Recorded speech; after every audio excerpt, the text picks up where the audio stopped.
Hey guys, want to do a quick video on two other knives that are in my EDC collection. I'll talk about that separately. So one of these, obviously, I think is probably the most recognizable, the Spyderco Paramilitary 2.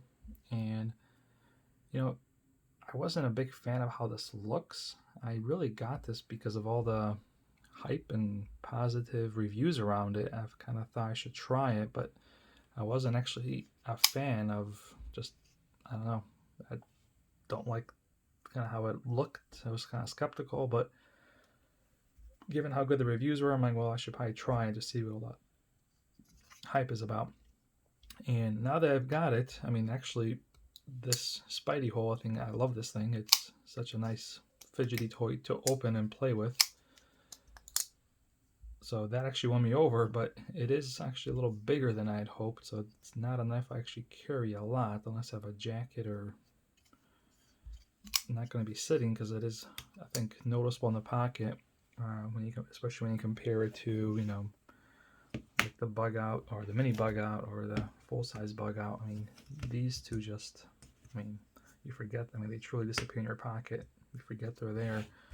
You know, from a size perspective, you can kind of see it's taller, it's, you know, thicker, it's heavier, so it's not as comfy as this. But one thing I'll say about this Paramilitary 2 is the blade on this thing is, I mean, it should come with a label warning. I mean, this thing is crazy, crazy sharp. It's the sharpest of all knives I've gotten so far. I've cut myself several times trying to kind of fidget around with this knife. It's a, I mean, this thing's like a scalpel. I mean, you can just, oh, there's two sheets in that one, but this thing, you can just, look at it, you can just, I mean, look how fine these pieces get. I mean, that's like a, I mean, I'm so impressed with how sharp this sucker is.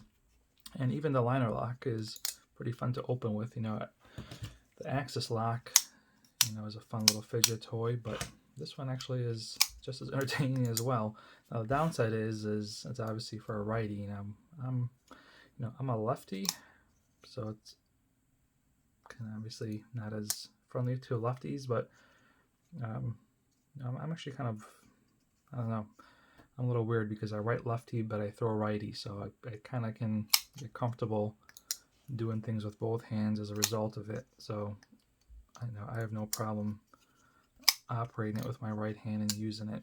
I think just because I throw a righty and I write lefty, so kind of have a little freedom there. So yeah, overall great knife. You know, I would recommend it. I like it. I didn't sell it, so I usually, if I don't like something, I quickly sell it, because if I don't like it, no point of keeping it. So this is one that I actually stuck around and do like. So I would recommend this knife. It is on my minimal collection, so I don't plan on keeping a lot, only the ones that I like. The other one was the Cold Steel AD15. So this one was more of an impulse buy. I've known about it.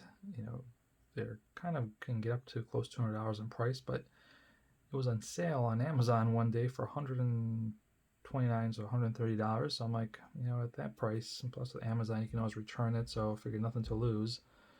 So I picked it up, and I'm really happy with it. Now this is even larger than the Para 2. So this is all even less friendly of a knife to carry. It's bigger, thicker, heavier. So it's just, I mean, this is not a very easy knife to carry, but I got it more for the uniqueness, to be honest. This, I think they call it a scorpion lock. It's just something you don't see often. It is kind of a, just something different to have. Is really why I got it. So it takes a little time to get used to, but you kind of have to, with your hands, lift this up, and this frees up the blade. So you can, a little hard on camera, but you get the idea. And you can, of course, you can open it that way. And this is a SV or S35V blade, so it is a pretty good quality steel. You know, all of these other ones are S30V, so this actually has, I mean, technically a nicer steel, so that's an added bonus too. And these do come, for how thick it is, it you know, it can also cut pretty well. I mean, it can get some tiny slices. I mean, look at that. And you can make confetti with this thing, so very sharp as well. Just it's a little bigger and heavier, and but yeah, so I actually like this knife too. I would recommend it.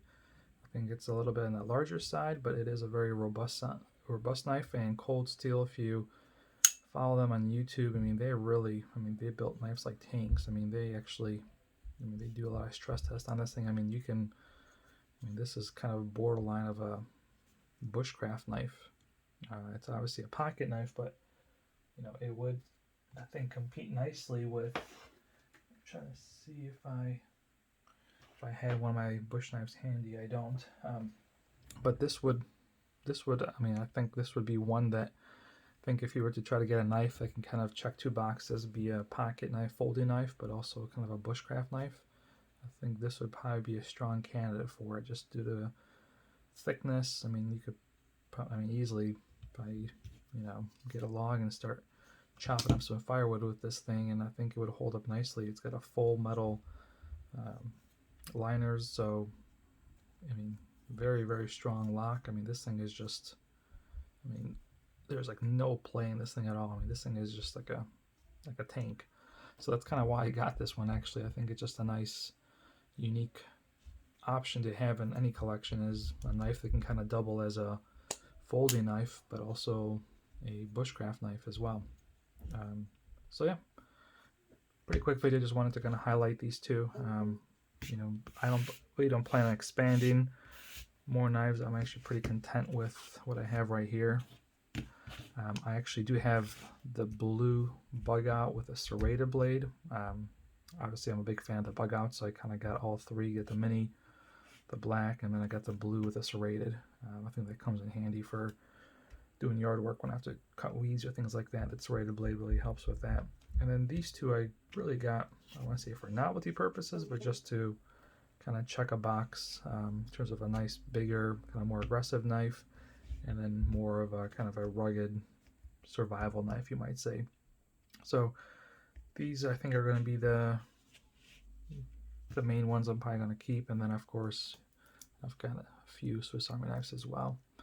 But yeah, I think if you're looking for something to get, if you don't have already, I think most people that are watching knife videos on YouTube probably already have one of these, because it takes a special person to watch knife videos on YouTube. But this was kind of the surprise one that won me over. I didn't think I'd get it. I got it because of the cheap price. Now knowing what it is and how well it's built, I probably would, you know, get it even if it was, you know, kind of closer to the 200 price that you see these at, just because of the built thickness, and just kind of fits into a, kind of fills a unique void, I think, that a lot of knives don't. I mean, granted, I mean, even though this is light and flimsy, I think Cold Steel actually stress tested this knife too, and it did take a pretty hard beating before it finally broke. So it's probably going to do more than I'll ever put it through. But you know, this would probably be one that I would, if I were going camping or something like that, or out in the wilderness, I'd probably take this one, just because it is that robust. It can probably do a little bit more than what this can do. But when it comes to kind of day-to-day in the urban environment, opening packages, which is, you know, the main thing I probably use my knives for, is nothing beats the bug out. Small, light, serves its purpose. But okay, I'm starting to ramble, so I'll end it there. Thanks for watching.